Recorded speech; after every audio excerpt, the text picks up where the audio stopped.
Okay, I think good evening, everybody. I think Bante, we can start now. Is it okay? Okay, maybe before Bante start, Namo Buddhaya. Welcome to BMSM online Dhamma session.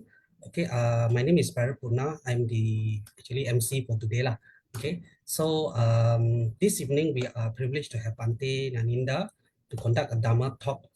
Dhamma talk today is Journey Through the First Three Noble Truth. Okay, we are indeed very blessed to have Bante Nyaninda to provide guidance for us in an insightful journey to help us loosen attachment and progress towards liberation. Okay, before we commence, allow me to introduce you to Bante Nyaninda. I think most of you have already known about him. Okay, but just to give you an overview, Bante is a graduate in electrical engineering and computer science from Sydney University, Australia. He received higher ordination as a bhikkhu under Sadama Ramsi Sayadaw in 2004. After receiving serious contemplative training under Pakau Sayadaw in Myanmar forest tradition, Bante spent many years practicing in Myanmar, India, Nepal, and Germany. Currently, he is the spiritual advisor of the Buddhist Missionary Society Malaysia, the youth section, and also the BMSM Kajang annual teenage camp. Let us hear now from Bante, who is in his own way has shared the Dhamma to make it simple, relevant, and applicable in today's contemporary times. Bante always says that he finds that studying the original words of the Buddha according to the system of listening, contemplating, meditating, greatly enhances understanding and practices of the Dhamma. So respectfully, Bante, I would like to hand it over to you. Thank you. Okay. Let us start by paying homage to the Buddha. We recite Namo Tassa 3 times. Namo Tassa Bhagavato Arahato Samma Sambuddhassa. Namo Tassa Bhagavato Arahato Samma Sambuddhassa. Namo Tassa Bhagavato Arahato Samma Sambuddhassa. Let's bring our mind to the here and now. Just feel your body, or just also aware of your breath. That will bring us to the now, to the present. Okay, today's topic is on Four Noble Truths. Four Noble Truths is very important because it allows us to see how the mind or how our world really works. Okay. So for today's sessions, I prefer interactive. So along the way, if you have any questions, please do ask. Please don't be shy. You can either unmute or type in the chat box. Okay. We will leave some time for question and answer, but I prefer you to ask along the way so that you don't forget the questions. Okay, let me share the slides.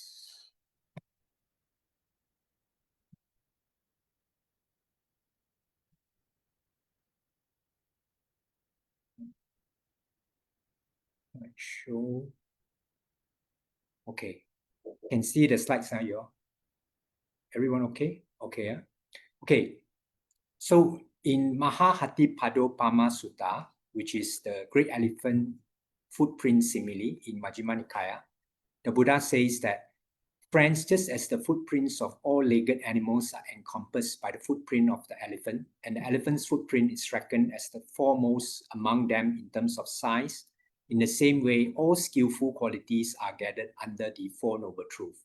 Skillful qualities here is all the path towards awakening, the path towards understanding the Dhamma. So everything that basically you can say in summary, everything that we need to know about Buddha's teaching, it's summarized or condensed into the Four Noble Truths. Okay, next.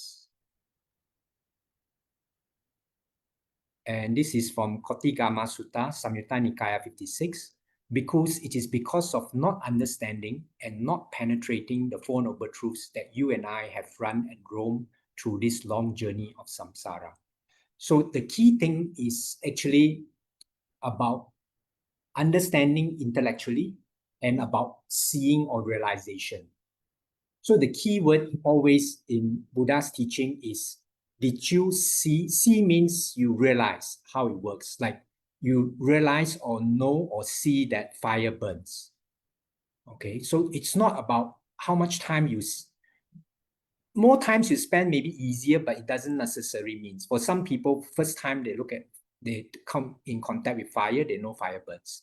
For some people, maybe need a few times. So it's about seeing and realization. Sometimes I give the simile of a joke. When I tell a joke, either you laugh or you don't laugh. So whether you catch it or not.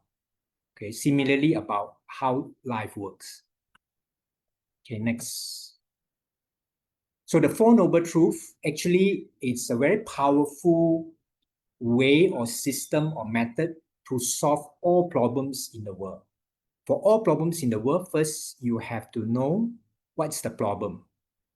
If you don't know what's the problem, you cannot solve it, okay? It's like, I give an example of one time I was in UK driving a car and the alarm was on and I thought the problem is the alarm and I tried to switch off the alarm, somehow managed to switch off the alarm. But actually, the problem was the alarm indicates that the headlight was on. I'm supposed to switch off the headlight. So you have to know what is the problem, not fix the wrong problem. And in our life, our problem is we have this unsatisfactoriness. No matter what we get or don't get in life, we have this struggle of unsatisfactoriness and we have this struggle of insecurity. So this is the first problem. Second one, the cause. We have to know what causes this. Third, the ending of the problem. That's third noble truth. And the fourth is the method to solve it. Okay, and this can be applied for business problems, for engineering problems, and so on. First, you got to find the problem, then you got to find the cause, then what is called ending the problem, and then what's the method used in solving this. Now, for our life problem, dukkha is the problem actually. Dukkha normally translated as suffering, but I prefer it transferred as unsatisfying. Like we have always have this, no matter what you get or don't get, you always have this not fully satisfying feeling. The reason is because things keep changing. So actually, anicca, dukkha, anatta is linked together. Because everything changes. When you want something, there's a delay from the time you want to the time you get it. By the time you get it, that thing has changed and your mind has changed. What you like or dislike also has changed. So there's nothing in the world that can fully satisfy us in that sense because things keep changing. And one of the key things is we want to, all our experience is not personal and it is actually moving, dynamic, but we want to make it personal, we want to make it static. That's the problem. So every things that happen in our life actually is also it's neutral until we give it a definition. I want to give some examples, okay? I always give this example that my Chinese physician friends always says that when a Malay comes to see him with a broken hand, he would say that, thank you, God, my life is okay, or just a broken hand. For a Chinese, if the hand is broken, they will say, sui, how come my hand is broken? So it's the same thing, which is the broken hand. It's neutral, the event. But it's our personalization, our giving meaning to what happened that's the problem. Another example is the famous Chinese story where the village head son suddenly got a wild horse and they term it as very good. The neighbors say you have very good luck. Good luck or not bad good luck, it depends on the definition. So the village head say, I don't know whether it's good luck or bad luck. And sure enough, a week later, the horse disappeared. So the neighbors say very bad luck. And again, the chief says, bad luck, good luck, who knows? Again, another few weeks, the horse brought back a herd of horses. And the neighbors say, wow, very good luck. And the village chief says, good luck, bad luck, we don't know.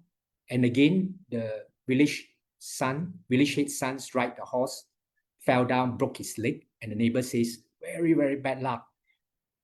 Again, the village head says, good luck, bad luck, I don't know.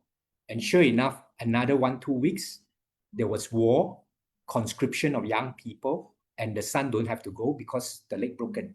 So the neighbor said, now very good luck. So the broken leg is actually neutral. It can be good luck because don't have to fight the war, won't die. Or it can be bad luck because now, you can't walk properly for 1 or 2 weeks.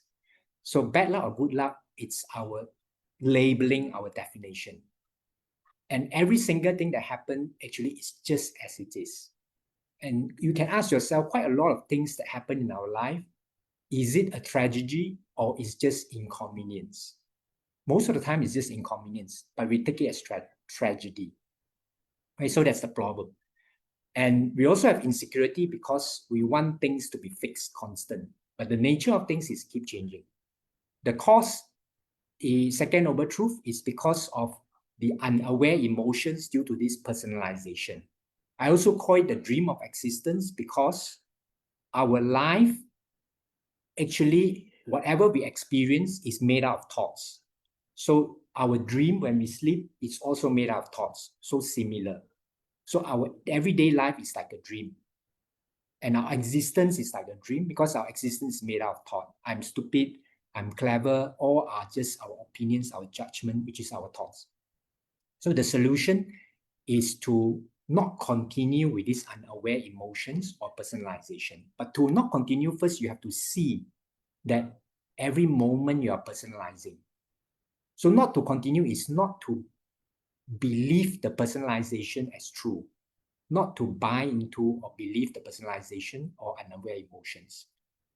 You don't have to make effort to stop it. If you can see that every moment you are actually in a game or in a movie or in a dream, you're already awake in that moment. Okay, so the solution is awake from the dream of existence, to see that every moment you are experiencing a thought-created world. Good, bad, and all that is all thought-created. And the method is the Noble Eightfold Path, which will guide us to the journey of awakening step by step. Okay, any questions, please to ask. So, in Dhamma Cakkappavattana Sutta, it defines dukkha as birth, sickness, old age, and death. Actually, all these events, if you look at it properly, it's neutral.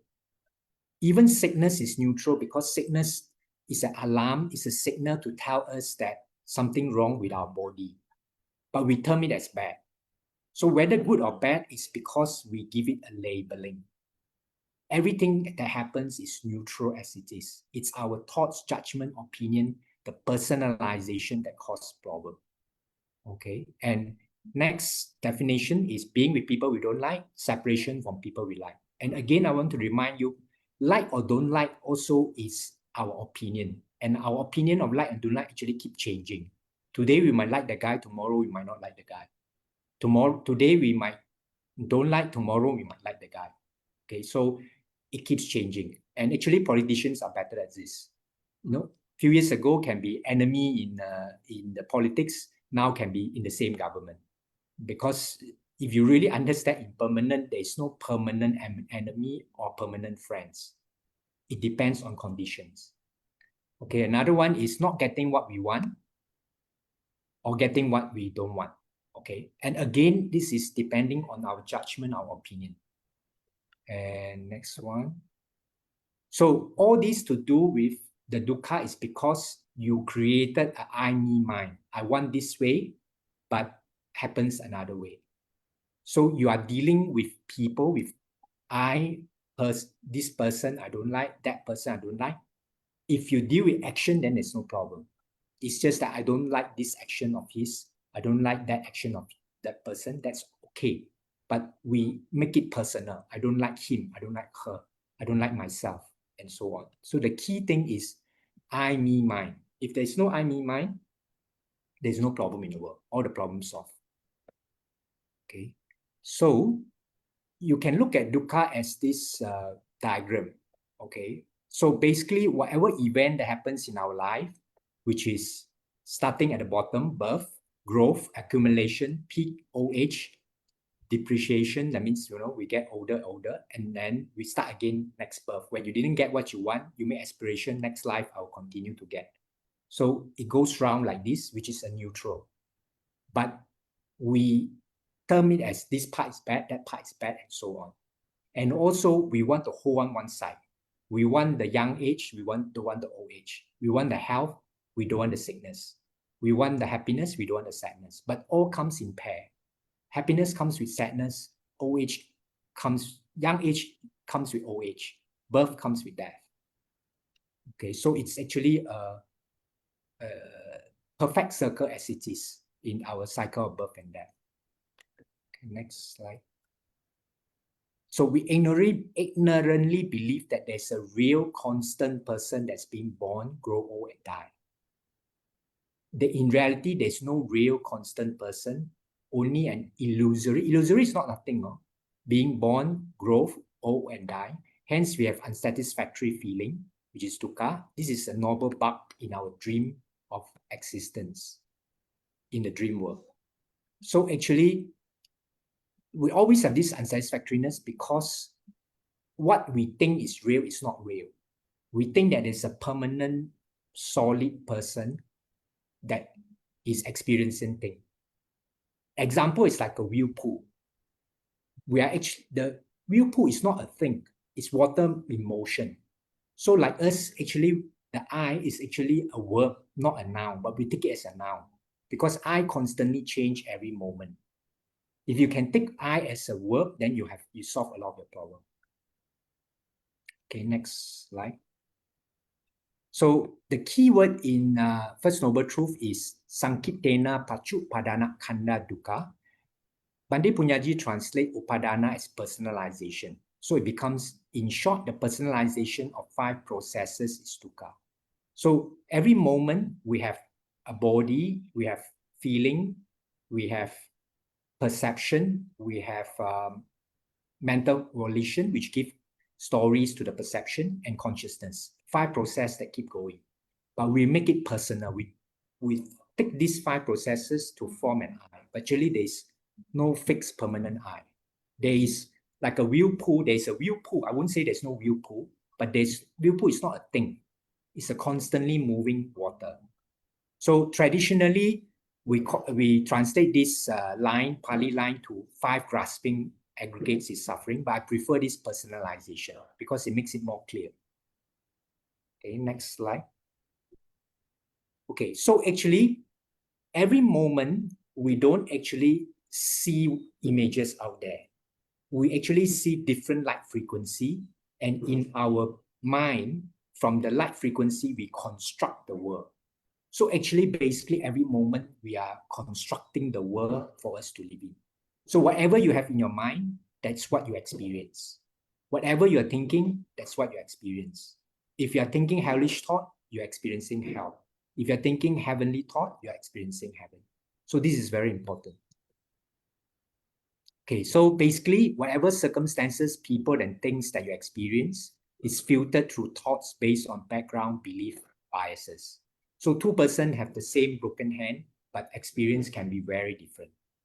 Similarly, boss can bring you aside and talk to you about you being late.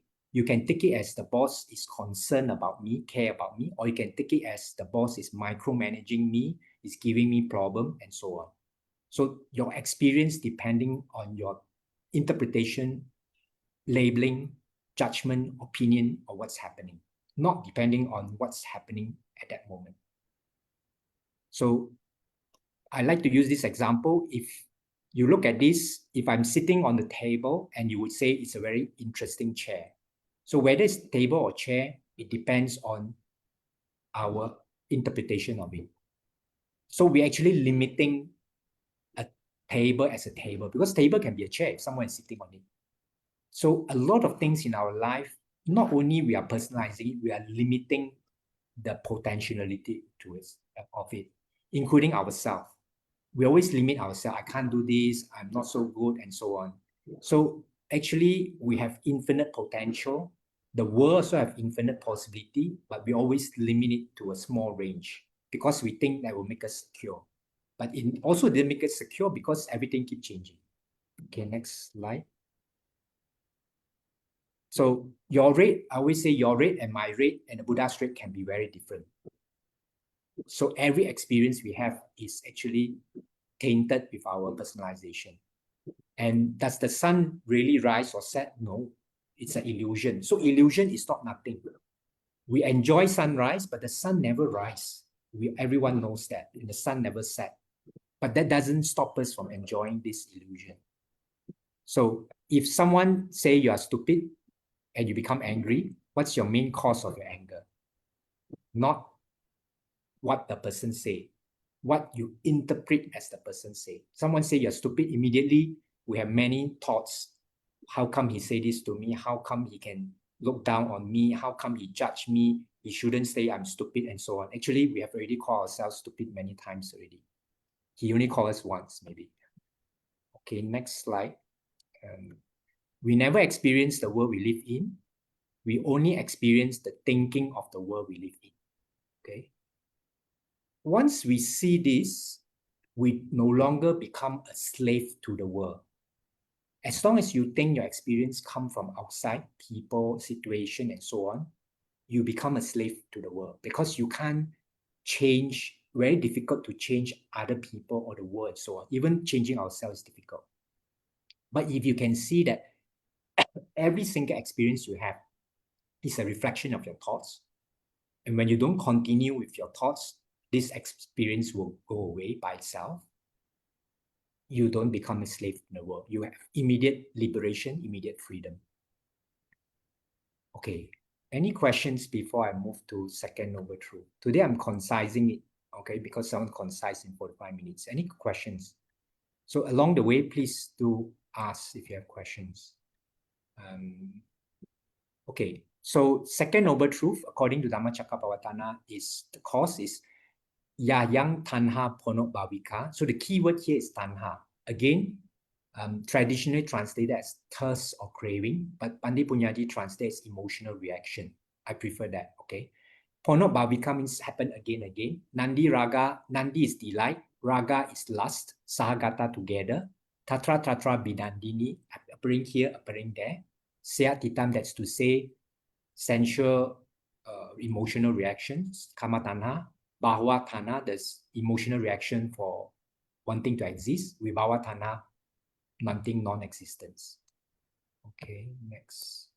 So keyword emotional disturbance or blind emotions, or traditionally about craving. So this is another way to write it, just now that phrasing. The emotional reaction that makes for further existence accompanied by passion and delight, entangled, enchanted, relishing now here and now there, lost in many layers of sense and dimension, emotional reaction due to sensual pleasure, emotional reaction due to existence, emotional reaction due to non-existence. So basically, we are lost into a 6D movie, 6 senses that create a movie. So the second noble truth, your emotional reaction, which is caused by your perception, our judgment, our perception, our opinion, is continuously creating and maintaining a thought-created dream or game world through its enchanting power. Because seeing, hearing, smelling, tasting, feeling, and added stories by the mind. So basically every moment, we are fueled by this emotional reaction together with perception, both together happening, to create a thought-created or dream world. This is the noble cause of the creation of the dream world. So it's very noble because it shows us how our world is created every single moment by the thoughts. Okay, so the Four Noble Truth is not about, oh, very sad, everything is suffering and then we have to somehow get rid of the suffering. The whole Four Noble Truth is about how noble it is that seeing how the mind works. It's how the mind or thoughts create the world. When you can see how the minds create the world, actually, you don't have to do anything to solve anything. It's just like when you start being chased by a monster and you suddenly wake up, you don't have to do anything about the monster once you wake up because the monster wasn't there in the first place. Similarly, you walk into a room, you saw a snake, you scream, and then suddenly you realize that it's a necktie. You don't have to do anything to get rid of the snake because you woke up to the fact that the snake wasn't there. You solve the problem with the snake. So that's similar to the Four Noble Truths, similar to our life. Every single problem we have is actually made up of thoughts. Okay. Next, third Noble Truth. Okay, second Noble Truth first. So another way to look at second Noble Truth is Our life actually is flowing as it is, but we want to hold on to one side. We want happiness, we don't want sadness. We want black sometimes, we don't want white. We want sometimes lonely, we don't want other people. Sometimes we want a lot of people, we don't want one person loneliness. So actually, because everything happens with pair, happiness comes with sadness, black comes with white, but because we hold on to one side, not knowing that this will cause problem. So that's the problem we have. We swing from one side to another. If you can see that both sides are just together arises, then you reach something called emptiness because you are not holding to either side, which is the third noble truth. Okay. So the third noble truth, this 10 monks is the noble truth of the cessation of suffering, just the remainderless dispassion from and the cessation, giving up, relinquishment, release, and disregard of the same craving or emotional reaction. So actually, this ceasing is not stopping or seizing anything. It's about when you see whatever you experience is not a solid thing, it's a reflection of your thoughts. Like seeing that the monster is a monster in a dream or nightmare, it's gone. Okay, so it's not about getting rid of anything. It's about giving up our wrong idea of looking at the world. So it's about seeing, about realization. So this is very important. Okay, next. So it's the cessation of blind emotions or emotional disturbance. And the good news is actually you don't have to do anything. Every single emotion, let's say anger emotion, is a reflection of angry thoughts. Both arise together. Without angry thoughts, you cannot have anger emotion. Same, without depressive thoughts, you cannot have depression. And every single thoughts, whether it's depressive thoughts or sad thoughts or anger thoughts, the minute it arises, it will cease by itself. You don't have to do anything to stop it. You just have to not put a few attention, focus towards it to keep creating new angry thoughts or sad thoughts or depressive thoughts. So this is very important.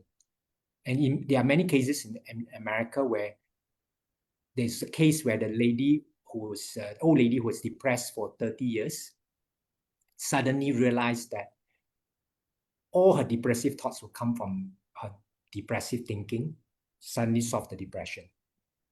And this is an interesting story. I'll sidetrack a bit. So this old lady depressed for 30 years and saw, I think it's Mark Howard, a psychologist. And this psychologist explained to her that your depression is a reflection of depressive thoughts, and she couldn't get it. When you couldn't get it, you just couldn't get it. So if you can't get a joke, no matter how many times I tell you can't get a joke. So this psychologist tried few days, couldn't. Then finally, he almost gave up. He told the old lady, is there any time in your life that you are happy? And surprisingly, the old lady said yes. And the psychologist asked, when? Say every morning. Then say, what happened? Then I started thinking all the reasons I shouldn't be happy and all the reasons that will make me unhappy, and then I got depressed. And the minute she said that, she saw that and solved depression forever. So it's about seeing, about realization. The whole entire teaching of the Buddha is about, can you see the reality, how it works? It's not how we think it works. Okay, third noble truth. When you see that the world you live in is a dream, when I say dream, because it's a thought-created world, same as a dream, similar. Or game world, similar also, created by your thoughts.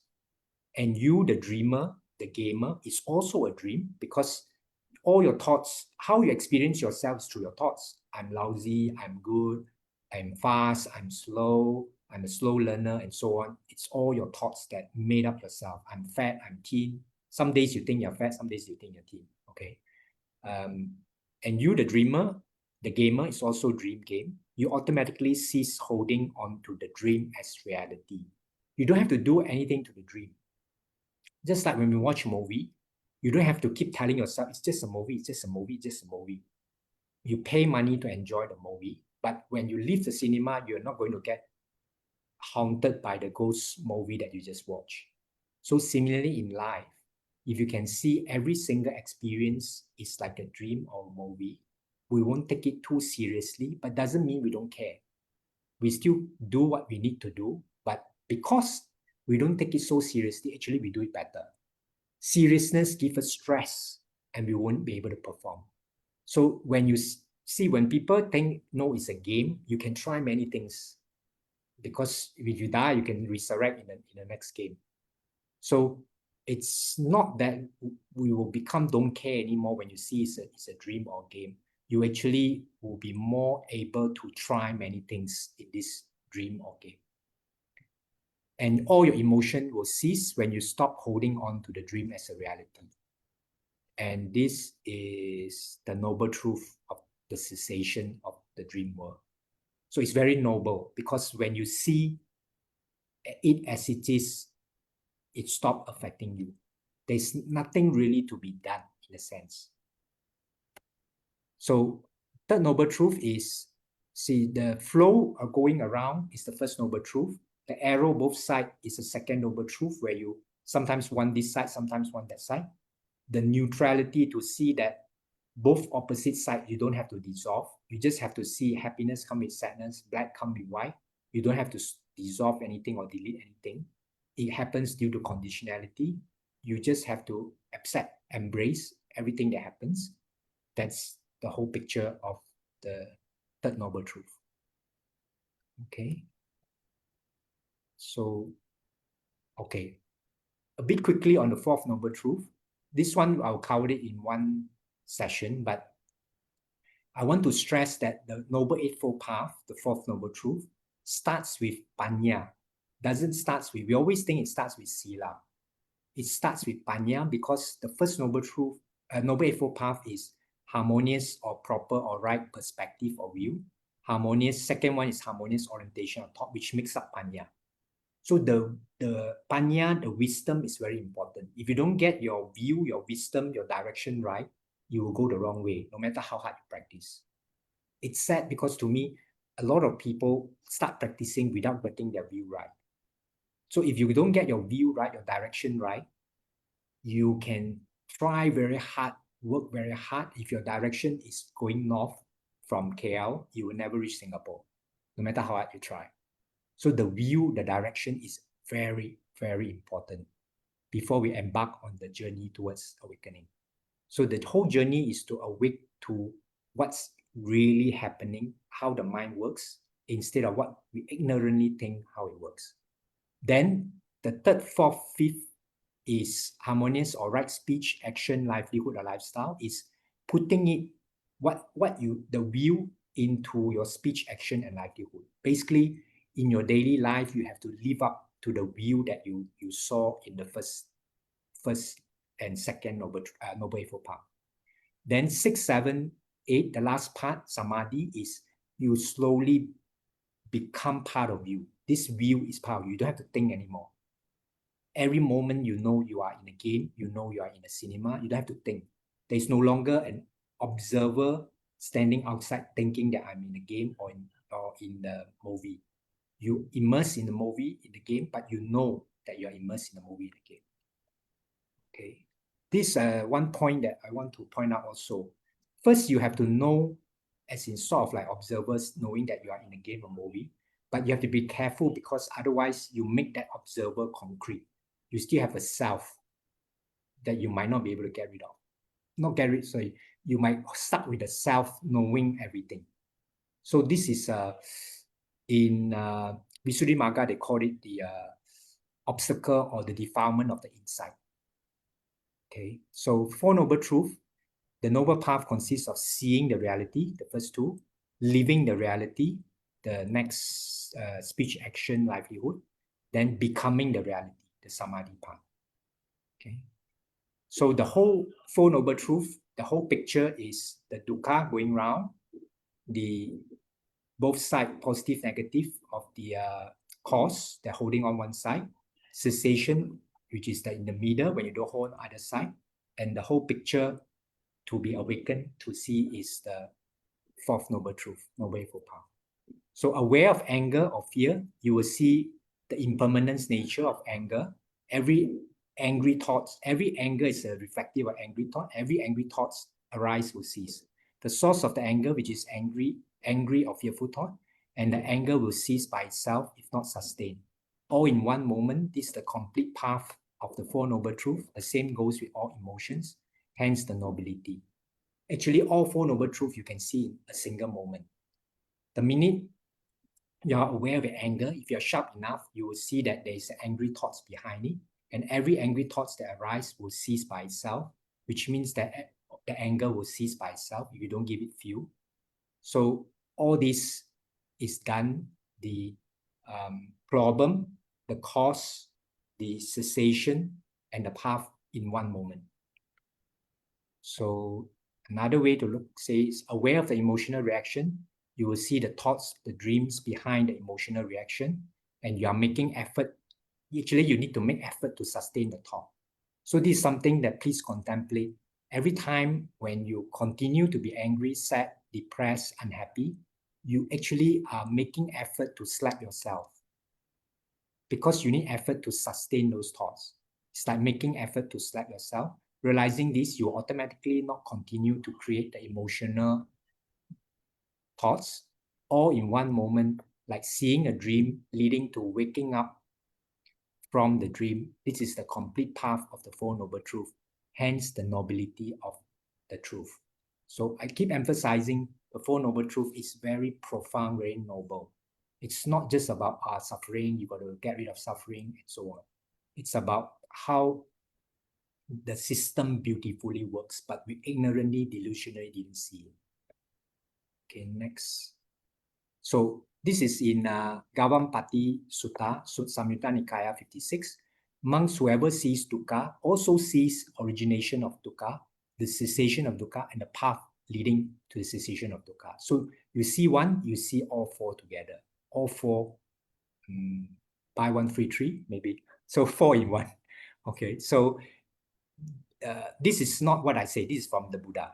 So in Gavampati, Buddha says, you see one, you see all four together. So all Four Noble Truths in one moment.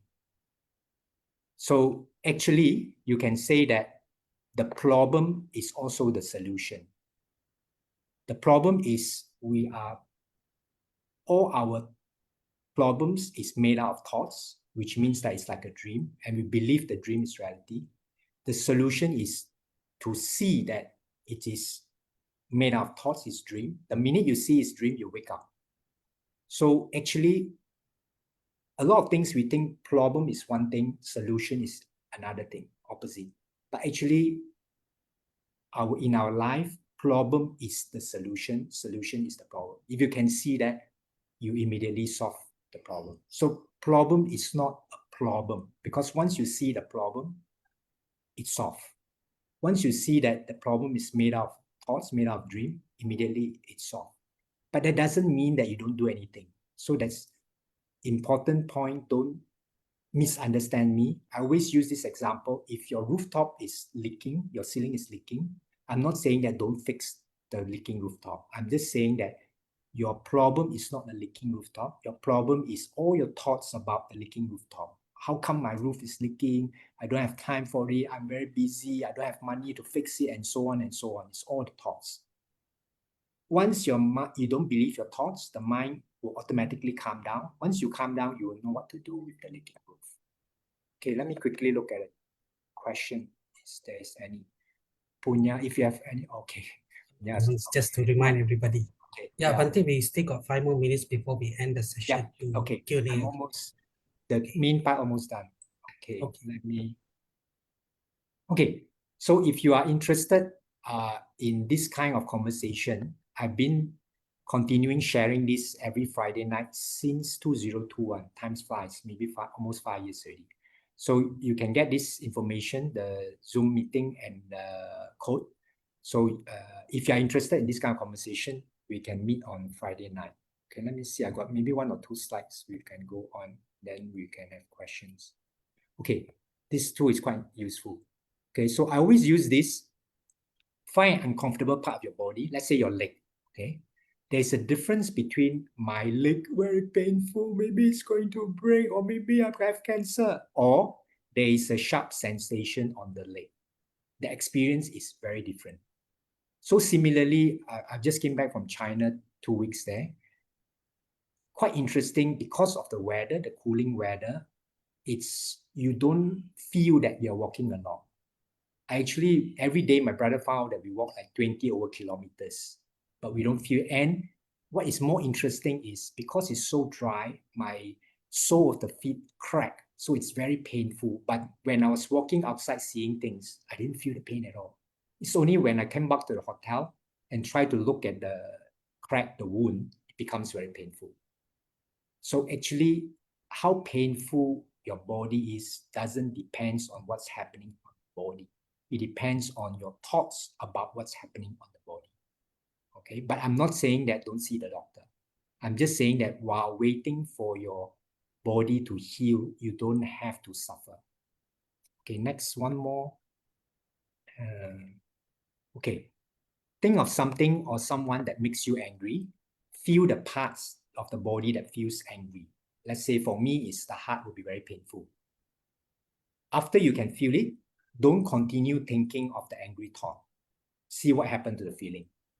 If you don't continue thinking about angry thoughts, the anger cannot be sustained. The anger will cease by itself because it's impermanent. So try this experiment. Okay, 1 or 2 last. So if you can treat every experience you have like a rainbow, then you're quite close to experiencing what I'm saying. Because no one will treat rainbow as nothing. When we see rainbow, we enjoy rainbow. We like seeing rainbow. But no one would take rainbow home and try to protect it. Don't try to steal my rainbow. I want to keep my rainbow. No one would do that because we know rainbow is there, but not there. It's have, but doesn't really have. It exists, but doesn't really exist. So same with us. That's the most difficult part for us to experience. That's why when Buddha got enlightened, he didn't really want to teach because he said human only understand either have or don't have. They don't understand neither have nor don't have, which is the closest example is the rainbow. I think that's it. Yeah. Okay, I won't continue. Okay, thank you, Any Bante. questions? Thank you, Bante, for your sharing. me I think stop it's a very share. wonderful sharing. So I think we got one question in the chat box. Oh, okay, good. Uh, Let me see. If a person cultivates metta, then there will be less emotional thoughts that cause dukkha. Yeah, if you have loving kindness, loving kindness will help us to embrace whatever that happened without giving more definition, more opinion to what's happening. So it will help us to have less thoughts that causes dukkha, correct? So one of the key things is whatever happens, you can't, let's say for example, it's raining now, you want to go picnic, you get very upset, you curse the rain, it's not going to change anything. So might as well happily accept the rain. You still want to go picnic, you can use the umbrella or whatever. So it's not about not doing anything, it's about whatever that has happened, we can't fight with it. You can't fight with the world. Okay, any other questions? yeah, Bante, I have a question actually. Okay. Yeah, Bante, I want to ask, if let's say I practice meditation, I do my metta and then I do my anapanasati, and then I goes into tranquility. I get very peaceful at my meditation. But then the question comes out like, how do I relate those meditation experience to the Four Noble Truth? To the Four Noble Truth. How do I relate the experience that I gain from meditation with the Four Noble Truth, realizing the Four Noble Truth? Okay, so to me is the meditation of making you calm and tranquil will help you easier to be aware of your emotion and thoughts in your daily life. Mm. The best way to see the Four Noble Truths that I described for you is through your daily life. So if I ask people to meditate, let's say half an hour a day, you can tell me, Bante, I have no time. But you cannot tell me, Bante, I have no time to get angry, sad, upset in my life. If you say, I don't have time for that, I say, very good, then you are saying. So every day in your life, daily life, you will have sad, upset, angry, and so on, anger. So the key thing is not about stopping all this negative emotion. It's about, can you see where these emotions come from? So your formal meditation of tranquility, calmness will help you to have that ability to be more aware of your emotion and more, not so that you don't get lost in it, and then to see where this emotion come from. Can you see that your anger emotion is a reflection of your angry thought? And every angry thought arises and ceases by itself. Can you see that you're making effort to maintain, sustain this angry thought so that you can maintain yourself to be angry? Same with sad and fear. So I would say that it's more important to keep learning, or not learning, realizing the Dhamma in your daily life. Your formal practice is to have this strength, the tool, to have realization in your daily life. Okay. Thank you, Bhante. KL Lim. KL Lim, yeah. In other words, we are actually living the first to third noble truth every moment. It's the choices that we make that dictate how we live. Yes, how we live our life dictated by our thoughts. If we have hellish thoughts, then we live in hell. So very quickly, I like to share this story of a Zen story of a samurai warrior who wanted to experience heaven and hell. So he heard there's a Zen master up in the mountain. He went there. Samurai warrior is very short fuse, very easy to get angry. He will chop off your head when you get angry. So he went up to see the Zen master and asked about heaven and hell. The Zen master says, you big brain, idiot, small brain, you will never understand heaven and hell. Samurai warrior took out a sword about to chop off the head of the Zen master. Zen master calmly looked at him and said, now you are in hell. And the samurai warrior was totally grateful for the Zen master for letting him experience hell at this moment rather than theory. There's tears of gratefulness. And the Zen master said, now you're in heaven. So heaven and hell is what's going on in our thoughts. Okay, someone, Eddie, there's many, okay. Ilian, the cause of our suffering is our emotional reaction towards what's happening to us. But how can we not react to old age, sickness, death? We just accept it. Oh, good question. I'm not asking you not to react. The reason we react is because of our personalization of what happens. Like I say just now, you might not catch it, that sickness is not bad or good. Sickness is an alarm, a sign to tell us that something wrong with our body. Please go and fix it or see a doctor. So it's not about bad. Old age is, some people, they take it as maturity, wisdom, and so on. It's your definition. Some people think old age means bad, means closer towards death. But some people think old age means I become wiser, I know more things. And death, some people think is a horrible thing, but it's actually the finishing of whatever we need to do for this life. And then the starting, every death is the start of a birth. It's the starting for another different character in this movie. So it depends on how you look at every single event that happens in our life. The event is neutral. Okay. Eddie, dear Bhante, there are three types of dukkha. Dukkha, dukkha, viparinamana dukkha, and sankhara dukkha. Okay, I understand.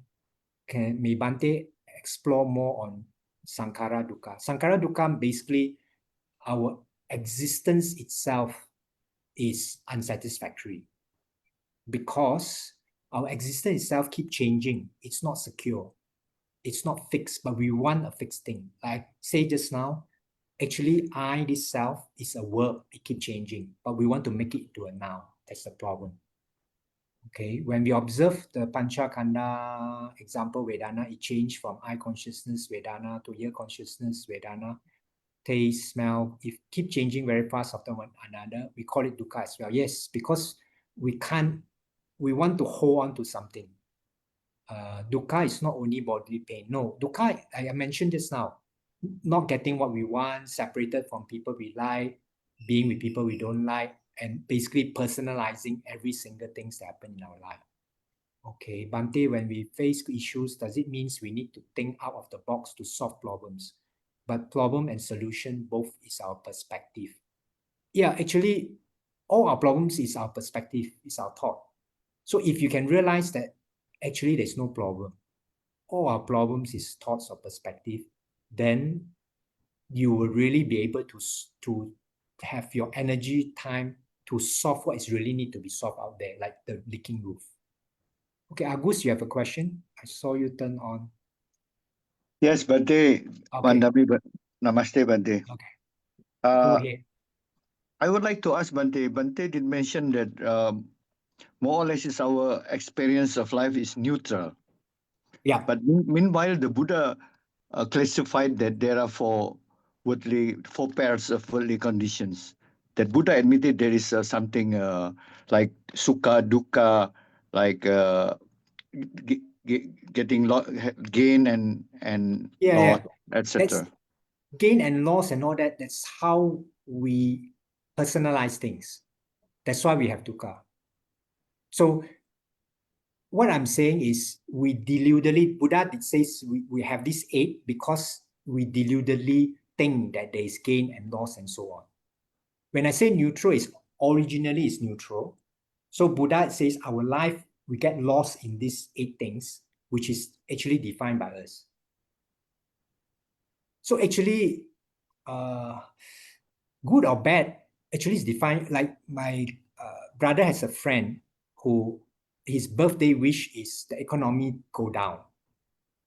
All of us, our wish is economy go up. Why? Because he do this insolvency.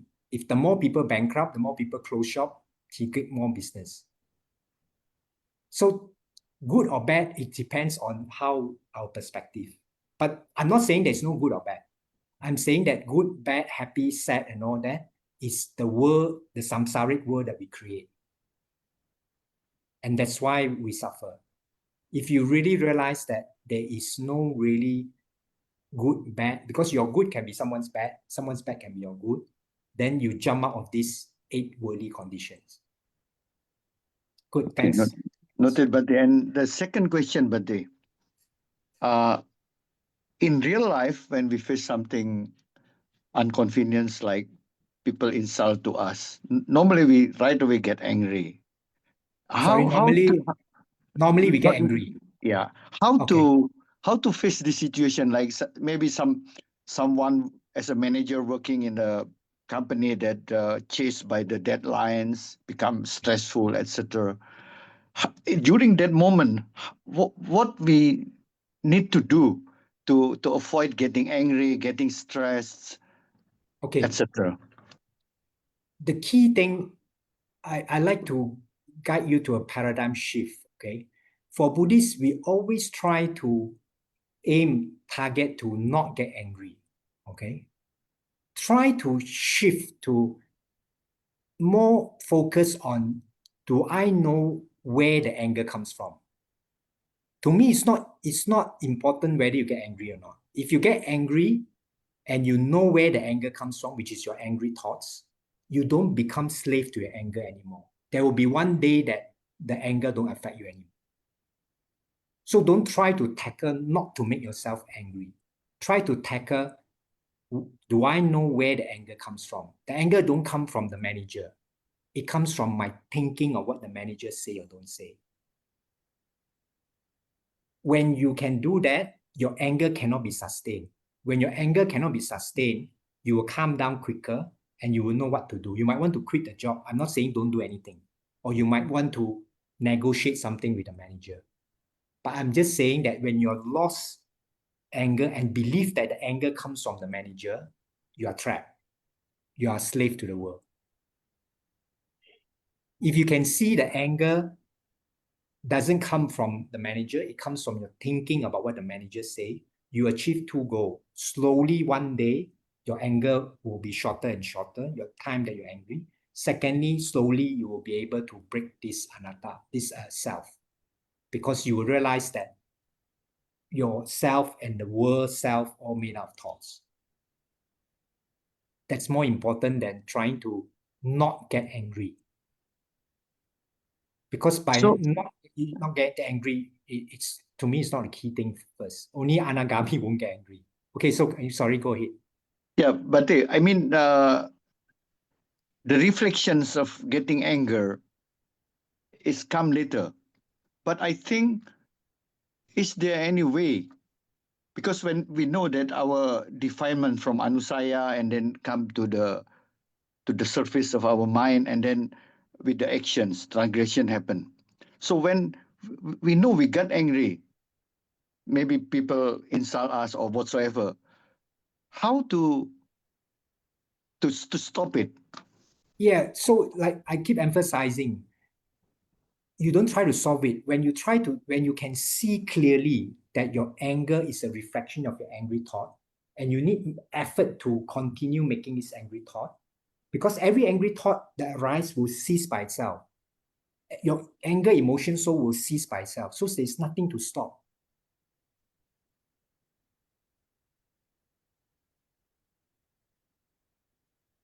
So in other words, no problem, we get angry. I'm not saying no problem, okay? I'm saying that you are focusing on the wrong end. You're focusing on how should I not get angry. I'm saying that if you see how anger come about, there'll be one day you won't get angry. So more or less the solutions is to do reflections after we get angry. Actually, when you keep doing reflection is one way. One day that you will see it immediately.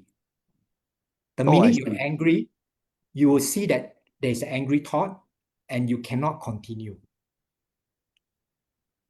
Initially, you still need to, okay, you still get angry for 5 minutes, then only you solve it. But slowly, you'll be 3 minutes, 2 minutes. Then after that, immediately angry, you'll see angry thoughts and you see that you can't continue. You can't continue because it's like you are slapping yourself. But now, the anger continues because you think your anger comes from outside. It makes a lot of difference. If you think your anger comes from outside, as long as that stupid face is there, my anger will continue. But now I'm telling you, it doesn't come from outside. It comes from your thoughts. So it doesn't matter whether the stupid face is there or not. These thoughts is impermanent. It's not solid. The minute it arises, it will cease. Only you need to add fuel, like, why come he do that? How come he make me angry? You got to keep adding fuel, which means that you got to make effort to do like this. The minute you saw this, there's a self-preservation. You can't do that. No one will want to do this to themselves. So I'm giving you a total paradigm shift. You don't have to stop when you have wisdom. So that's why Buddha always emphasized panya, wisdom. Because anger can only continue with its angry thought. And angry thought can only continue if you don't know it happens, because every angry thought that arises will cease. Anicca. So there's nothing to be done. Yeah, noted, Bhante. Thank you. Okay. So just a short comment. Recently, when I was in Kota Kinabalu giving a workshop, the MC says, Bhante, you're the first person in the Buddhist circle, monk, that says, it's okay to be angry. I'm not saying it's okay to be angry. I'm saying that that's not the key thing. Trying to stop anger might make it more angry.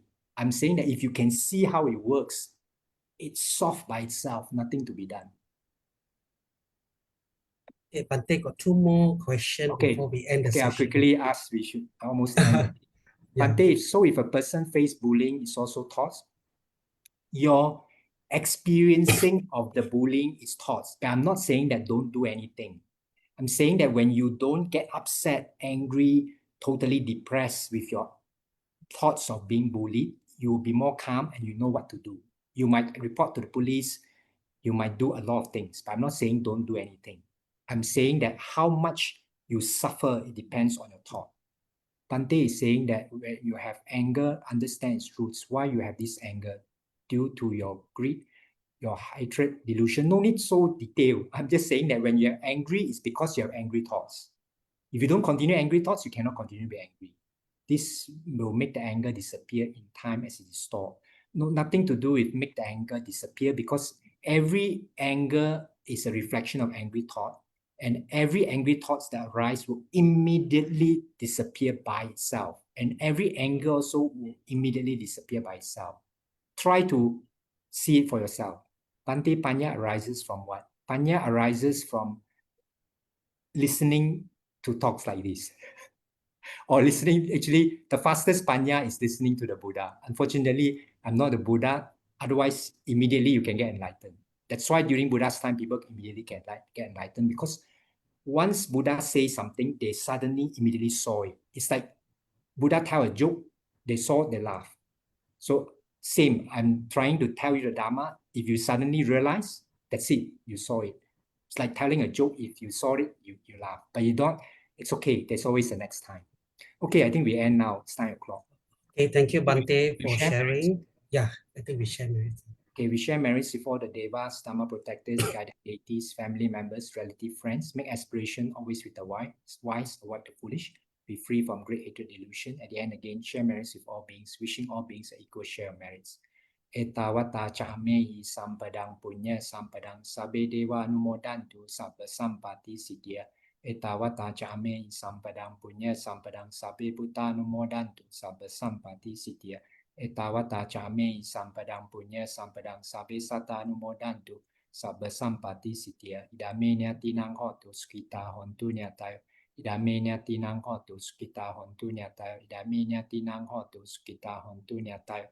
Imina punya kame nama me bala samagamo satang samagamo hotu yawa nibbana patiya. Idame punya asawa kaya wahang hotu. Idame punya nibbana sa pacayo hotu. Mama punya bagang sabasatanang pajema.